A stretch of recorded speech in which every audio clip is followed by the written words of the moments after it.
নমস্কার বন্ধুরা, আমরা সকলেই জানি আগামী 14ই জুন 2026 WBCS 2024 এর প্রিলিমিনারি এক্সামিনেশনের দিন নির্ধারিত হয়েছে।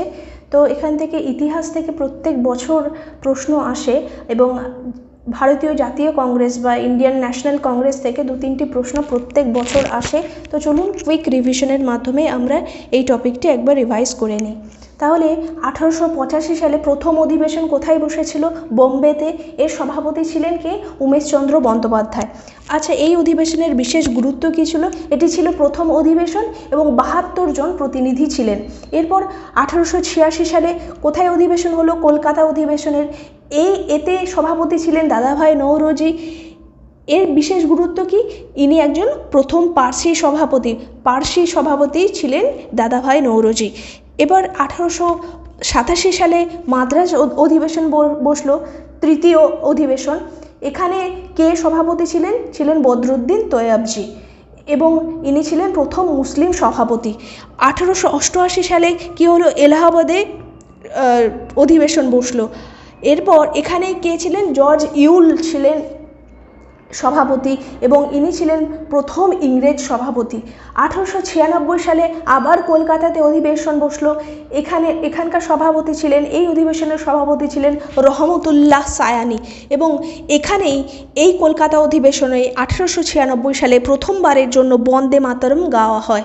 1907-এ সুরাট অধিবেশন বসেন। এই অধিবেশনের যে সভাপতি ছিলেন রাসবিহারী ঘোষ এবং কংগ্রেস যে চরমপন্থী এবং নরমপন্থী এই দুই ভাগে বিভক্ত হয়ে যায় এই সুরাট বিভাজনের মাধ্যমে। এরপর 1911 সালে আবার কলকাতাতে অধিবেশন বসে। এখানে সভাপতি ছিলেন BN ধর এবং প্রথমবার জনগণ মন গাওয়া হয় এই 1911 সালের কলকাতা অধিবেশনে। 1917 সালে আবার কলকাতাতে অধিবেশন বসে। সভাপতি ছিলেন অ্যানি বেসান্ত, ইনি প্রথম মহিলা সভাপতি ছিলেন। 1924 সালে বেলগাঁও অধিবেশন, সভাপতি ছিলেন মহাত্মা গান্ধী এবং গান্ধীজির জীবনে এই একবারই তিনি সভাপতি হয়েছিলেন 1924 সালের এই বেলগাঁও অধিবেশনে।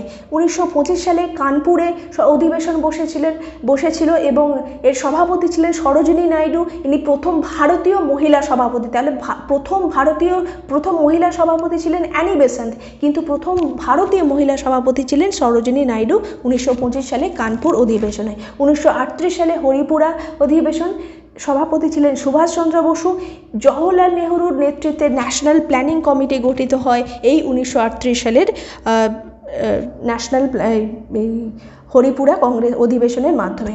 বন্ধুরা, খুব অল্প সময়ের মধ্যে আমরা অনেকগুলি তথ্য একবারে রিভাইজ করে নিলাম। আরও সঠিক এবং খুব গুরুত্বপূর্ণ টপিকের জন্য বা ইনফরমেশনের জন্য অবশ্যই সঙ্গে থাকুন এবং চ্যানেলটি সাবস্ক্রাইব করুন। ধন্যবাদ।